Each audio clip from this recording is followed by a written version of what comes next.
Dude, what work? This is our job, you idiot.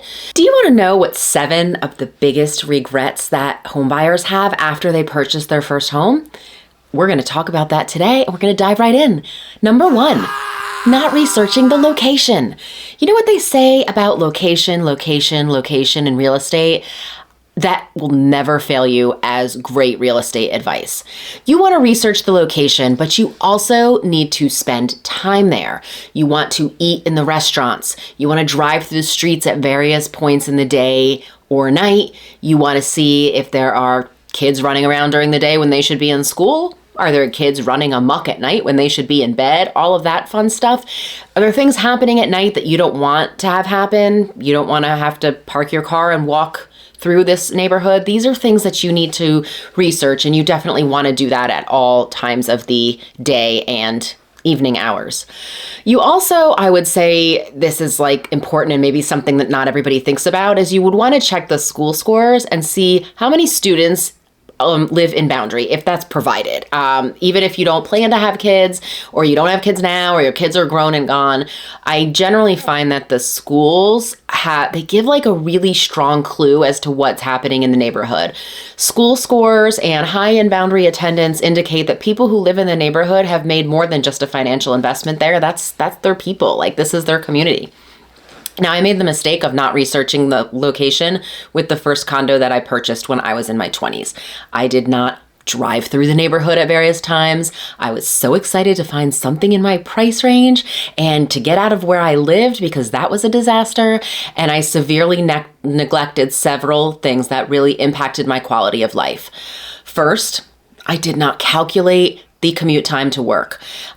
This is Melissa in her 20s. This is going to be pre-smartphones and pre-GPS and hey, Waze, how long will it take me to get here at 4:14 in the morning?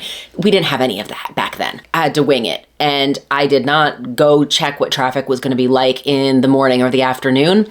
I was working full-time for a real estate developer, and I was also in grad school full-time. Spending time in traffic was not a luxury that I had, time for. Like, it just wasn't. Second mistake. I didn't notice that the community was filled with a bunch of nasty old women. I mean, I don't know how I missed this. Had I gone there at 5 o'clock, seen what the traffic was like, and then seen all these ladies and these crazy cat ladies and stuff, like hanging out outside, talking, smoking, whatever they were doing, I might have had more of a clue. My first night in the condo, while I was unpacking, I was warned, knock on my door, that I better not have any parties. It was all downhill from there. My third mistake, schools were abysmal up there, right? So this sort of ties back to what I was saying. Now, it didn't directly impact me because I was, like I said, in my 20s. I didn't have kids. Oh my God, golden years. I loved those years. Okay, anyway. A lot of the problems at the high school spilled over into the neighborhood. But I drove through there, actually. I sold that condo, God, almost 20 years ago. But I drove through there a couple months ago, and I mean, the Anchor grocery store giant boarded up, closed down. I'm glad I'm out, but I won't make that mistake again. So I'm Melissa Terzis, DC Real Estate Mama, and this is my channel. So we're going to go through the rest of the mistakes today. I just want to tell you that I don't use AI for anything. I write everything myself, and this is all from experience and from 20-something, almost 5 years in real estate. So anyway, if you are interested in more stuff, you can subscribe. The little bell and all that'll go off. Ding, ding now. All right, number 2, skipping home inspection.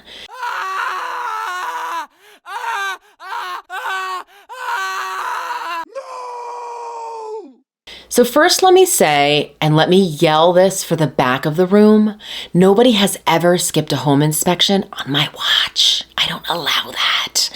I strongly discourage people from doing that.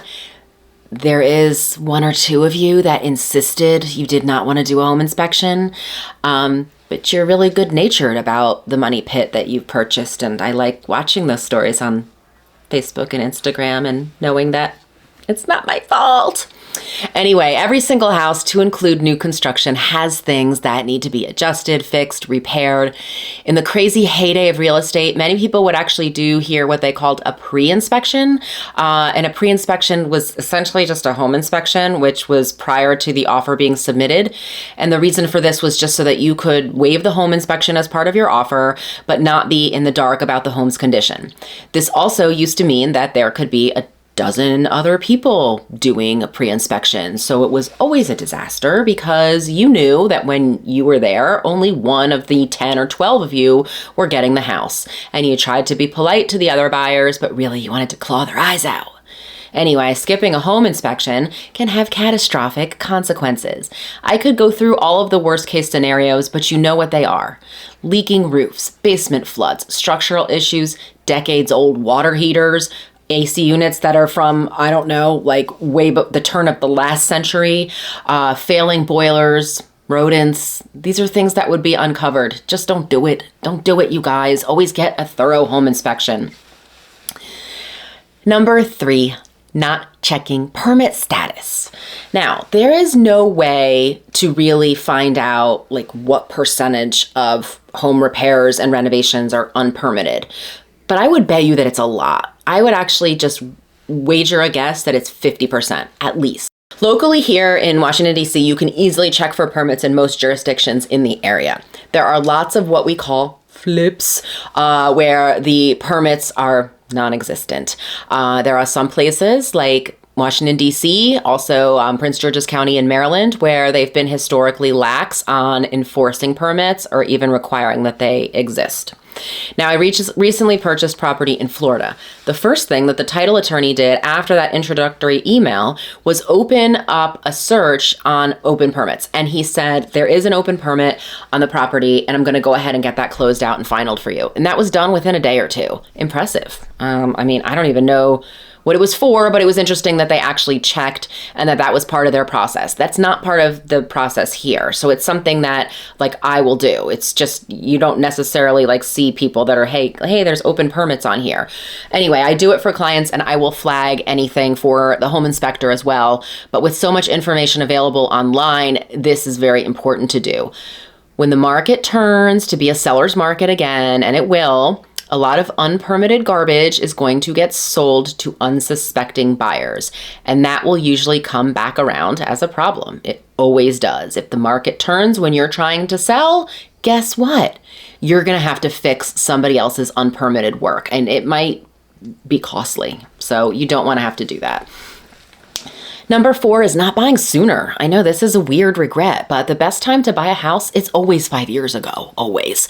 In Washington, D.C., we've experienced a consistent seller's market here for the past couple decades. There's just always strong demand here, and there are always people moving here, and people are always leaving. The trick, though, is that the people who leave often have plans to return to their homes. And so what happens is they hang on to their houses, they might rent them out, but this leaves less homes for sale for others who arrive in town hoping to buy. So the past year has been one of the slowest in terms of sales. However, median prices are still up 6% over last year, which is like, it's unbelievable. This is what's so surprising each month. When the month ends, the numbers come out and we all hear how bad the market is and how no houses are selling and nothing's happening. But then you see that sales definitely are slow, but the prices are still going up, which is completely wild. Now, this doesn't apply to all markets. So if you're somewhere else, there have been some serious slowdowns in certain parts of the country. And if you live somewhere and you don't have the country's largest employer in your town, the federal government, then the reality might be different for you. But if you zoom out and you look at purchasing a home now versus 5 years ago, in almost all cases, the average and the median prices are higher now than they were 5 years ago. So it's bite the bullet. Number 5 is not hiring the right agent. So you might have heard of a little lawsuit that the Department of Justice filed against the National Association of Realtors. Now, prior to the NAR settlement, as everybody calls it, a little history here. Only 17 states and Washington, D.C. required buyer agency representation agreements to be signed. So the settlement was really directed at those 33 states where the premise of who represented the buyer and who paid the buyer was anything but transparent. Now, while I understand that the rest of the country is experiencing a lot of turmoil over this, the settlement changed very little for us locally, and you should know that. Buyer representation was always standard in Virginia, Maryland, and D.C., and it is still a hugely critical part of the process. Now, some of you might be thinking, you agents are useless. There's chatter over whether a buyer's agent is necessary. I can't speak for all buyer's agents. I can only speak for myself. So what is it that makes me valuable? Well, first we have to talk about what can happen if you hire the wrong agent. Someone contacted me recently. He actually had been watching my videos just like you are right now. He purchased a condo from a flipper who renovated the whole building. And he told me, hey, we're having a lot of issues with the developer. I really need some help advocating for myself and for the other owners. And I was like, you already bought this? What? I don't understand. So I went in, I looked in MLS and I saw two things. First of all, he purchased with an agent who works for a discount brokerage. Now, we're going to get into that in a second. Second, I had actually shown a couple condos in this building to a client while they were all for sale. And it just felt really cheaply done. The floor felt like you were in there and you were bouncing up and down. It just didn't feel like it was well done. My client and I noted this. We moved on. She bought something else. So let's circle back now to the discount brokerage model. This can work for some buyers and sellers, but here is the issue. All right. This really loud for the people in the back. You don't know what you don't know until it's too late. So discount brokerages make their money. You might wonder, maybe you don't care, but they make their money by working on volume. So that means they have to close a certain number of homes or else they have quotas. So this means that you're just telling them what you want to do, and they may not offer up solid opinions on anything. They're more like just order takers for the people who maybe know everything that they want and just want a rebate or want a low frills experience or whatever it might be. And if you're not really looking for an advisor and somebody that's in this and really going to give you advice on everything instead of just saying, yeah, sure, buy it, right? So because they work on volume, once you sign with them, they will move on to the next clients, whatever it is, and they're going to turn you over to hourly administrative employees. So I asked if his agent was helping him navigate the process, and he said no. I mean, this unfortunately is what happens to so many buyers when they don't get the right people on their team. They're abandoned when they really need help. If this was happening to one of my clients, I'd be in it with you. I would not abandon you. Now, that said, I'm not a door opener. Finding the house is the easy part, and you can do that online. Everybody knows that. My job is to navigate the process to get you to and beyond closing. Almost 90% of agents, I found out during this whole NAR lawsuit, and we were doing all these masterminds and calls with agents all over, were saying, what do you mean you sit down and have a consultation with your buyers and explain the process to them? And my mind was blown. I mean, we have a book, we give you a book, we have it on video, we go through everything with you and we hold your hand through all of it. The fact that they don't do this, it takes an hour, seriously. If an agent can't tell you what's coming up for you in a clear and concise and understandable manner, are you in good hands? I don't know. So I'm going to work at times well after everyone else is in bed. I'm going to work when I'm on vacation. I'm going to work when I'm with my family, on holidays, when nobody else in the world is working. You're probably going to find me working. And I will be working for you with no retainer and no guarantee of payment. If you don't close, I don't even get $1. Only when you close on the house is that compensation paid. Now, that said, I work for a specific amount, and lawsuit or no lawsuit, not much has changed here. We are seeing that in most cases, the seller is still covering that commission, just so that you should know. Now, commission isn't paid for opening a door or emailing a link to a house. You aren't just paying for the time spent. You're actually paying for the risk mitigation, the time and money saved, the expertise, and executing the protections that were put in place for you in the contract. This is the kind of agent you have to hire. Choose wisely, my friends. Interview agents. Don't just hire your friend who sold a few houses over the past 5 years. Don't be the agent I talked to the other day who said, sorry, I missed your calls. During the 9 to 5 hours, my phone's not on because I'm at work. Dude, what work? This is our job, you idiot. So ask agents that you're interviewing for specific examples of how they saved a client from a mistake, how they navigate the process, and what they are going to do for you. Because I guarantee you that that's going to be some very eye-opening stuff so that you don't make a mistake and hire the wrong agent or no agent, and then you end up like in a hole that you can't dig out of. Number 6 is thinking that new construction is best. So for some buyers, the idea of buying new construction is just so appealing. You're not buying somebody else's house. You're not having to deal with the choices that somebody else made. The model homes are, they're designed to really sing to people's hearts. It's no joke. So you should know that buying from a builder, though, is not even close to a normal transaction. They have their own contracts, and those contracts are going to protect them fully, which is completely different than the contracts that we use on resale properties, which really sort of split out the protections and make sure that both parties have protection. They also won't negotiate on anything.